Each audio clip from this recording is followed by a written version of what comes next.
Hey, what's up? What's up? Time for your love oracle. Today we're going to talk about how to drive a wedge in a relationship. Now, you might not want to be driving a wedge in a relationship. You might like to have harmony, peace, love, connection, and intimacy. But you know what? A lot of people inadvertently, without realizing it, put wedges in between relationships. I'll give you an example. Let's say your partner wants you to improve something, whether it's they want you to lose weight, they want you to put away things, they want you to help out more, they want you to communicate more, whatever it is that your partner wants you to improve. Now, they might not be the best at communicating what they want, and they might do it in some might say less effective ways. Let's say they criticize you, let's say they put you down, let's say they nag you. These are not very effective ways of asking someone to improve an area.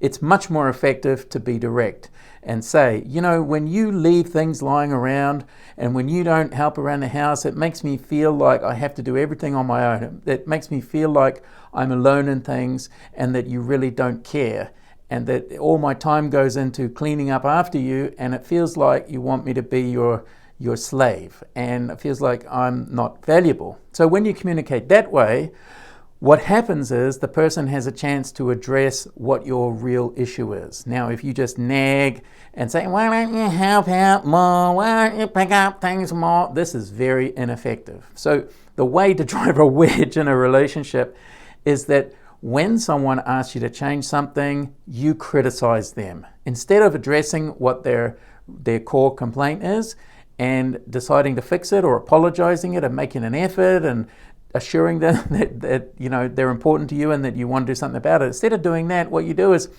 you defend yourself by being defensive, by justifying, by blaming, by making excuses, or by attacking the other person. Whenever you do these things, you drive a wedge in the relationship and things will get worse.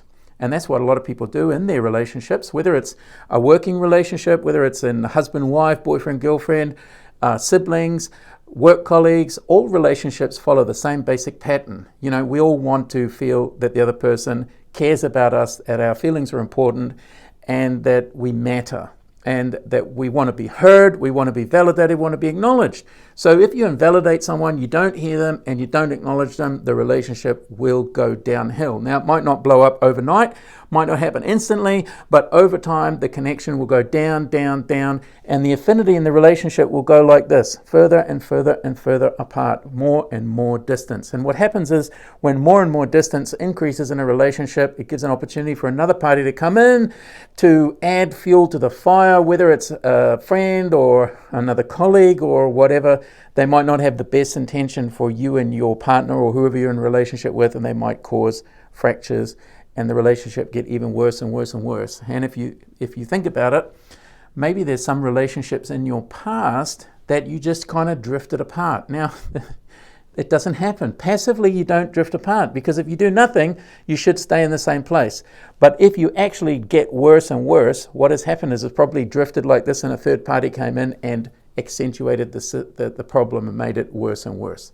So if you value a relationship, better to talk directly, communicate how you feel when they did something, better to ask for what you want directly in language they can understand, and to validate and acknowledge the other person and give them an opportunity to talk it through.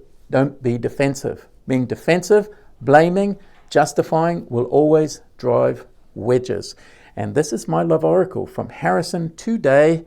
And we will have another episode, maybe tomorrow, maybe the next day. We'll see. Thanks for listening. Ciao, ciao. See you later. Bye.